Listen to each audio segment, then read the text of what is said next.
अस्सलाम वालेकुम। तो आज हम डिस्कस करेंगे parts and functions of an animal cell.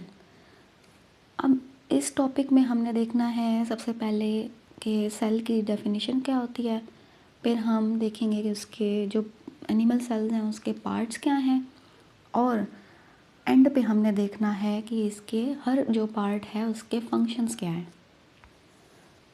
सबसे पहले हम देखते हैं इसकी definition. What is a cell? Cell होता क्या है?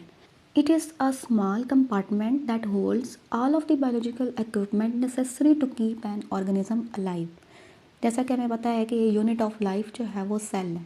इट मीन्स कि इसके पास तमाम जो बायोलॉजिकल इक्विपमेंट्स हैं जो कि एक ऑर्गेनिज्म को ज़िंदा किए हुए हैं, वो सब इसमें मौजूद होती हैं। सबसे पहले हम बात करते हैं एनिमल सेल्स की।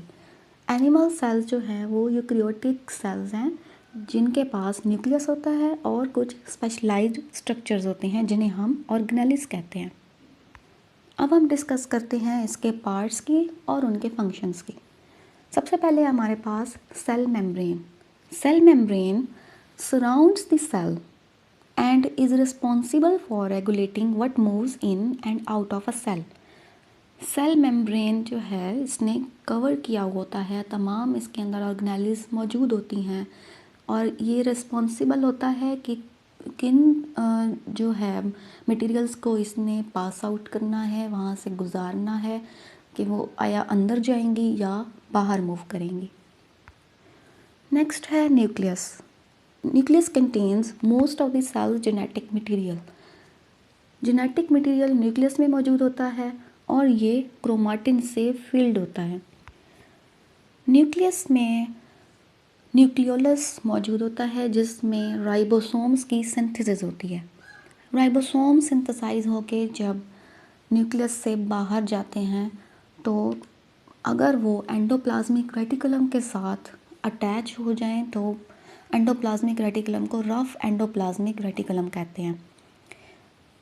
अब बात करते हैं एंडोप्लाज्मिक रेटिकुलम की। ये एक ऐसा नेटवर्क है जिसमें अगर राइबोसोम्स अटैच हैं तो वो प्रोटीन की सिंथेसिस कर रहे होंगे। एंडोप्लाज्मिक रेटिकुलम की दो टाइप्स होती हैं, एक स्मूथ एंडोप्लाज्मिक रेटिकुलम और एक rough endoplasmic reticulum. Smooth endoplasmic reticulum means कि इसके साथ राइबोसोम्स अटैच नहीं है। रफ एंडोप्लाज्मिक रेटिकुलम मीन्स कि उसके साथ राइबोसोम्स अटैच्ड हैं और वो अपना पार्टिकुलर रोल प्ले कर रहे हैं। सबसे इम्पॉर्टेंट ऑर्गेनेली माइटोकॉन्ड्रिया। माइटोकॉन्ड्रिया को एनर्जी करेंसी भी कहते हैं। ये ड्यूरिंग रेस्पिरेशन एटीपी को सिंथेसाइज करता है और एटीपी की सिंथेसिस के बाद जो वो एटीपी है, वो एनर्जी है, वो तमाम सेलुलर एक्टिविटीज़ में यूज़ होती है। लाइसोसोम्स। लाइसोसोम्स को हम यानी कि ये स्टमक होता है सेल का, जो यानी कि जितना भी वेस्ट मटेरियल्स होगा ये उसको ब्रेक डाउन करेगा, एंगल्फ कर लेगा और ब्रेक डाउन कर देगा और उस सेलुलर डेब्रिस को चेंज करेगा इस फॉर्म में कि वो फिर ताकि मूव आउट हो सकें वहाँ से। इसके बाद है गोल्जी एपरेटस। गोल्जी एपरेटस का जो काम है वो प्रोटीन्स को मॉडिफाई करता है, सब्सटेंसेस हैं उनको ये ट्रांसपोर्टेशन प्रोवाइड करता है। अब बात करते हैं सेंट्रियोल्स की।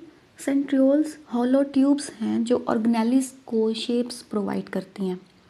इसका जो मेन फंक्शन है ये क्रोमोसोम्स को इनसाइड द सेल जो है वो मूव करवा रहा होता है। नेक्स्ट है वैक्यूल्स।